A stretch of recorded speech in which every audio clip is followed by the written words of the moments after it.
এক cup coffee, একটু রান্নাবান্না আর টুকটাক বৃষ্টি। চলুন শুরু করি আজকের ব্লগ।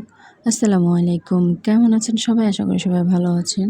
আজকের দিনটা শুরু করলাম ঘরটা একটু গুছিয়ে নেওয়ার মধ্য দিয়ে। নতুন চাদর বিছিয়ে রুমটা একদম ফ্রেশ লাগছিল। তারপর চলে গেলাম রান্নাবান্না করতে। আজ চিচিঙ্গা দিয়ে রুই মাছ রান্না করলাম, সঙ্গে আছে মজাদার চাপা শুটকির ভর্তাও করা হয়েছে। আর রান্না শেষ করে প্লেট বাসন ধুয়ে সব কিছু গুছিয়ে রাখলাম। এরপর নিজের জন্য এক কাপ গরম গরম কফি বানিয়ে ফেললাম। আমি এইভাবে কফি বানাই, আপনারা কেমন করে বানান কমেন্ট বক্সে অবশ্যই জানাবেন। আমার এইভাবে কফি বানালে খুবই ভালো লাগে, টেস্ট লাগে। তো যাই হোক, এরকম শান্ত সাধারণ মুহূর্তগুলো দিনের ক্লান্তি ভুলিয়ে দেয়। এই ছিল আজকে আমার ছোট্ট বৃষ্টি ভেজা ডেইলি ব্লগ। ভিডিওটি ভালো লাগলে একটি লাইক দিন, কমেন্ট করে জানাবেন আপনাদের দিনটি কেমন কেটেছে। সবাই ভালো থাকবেন।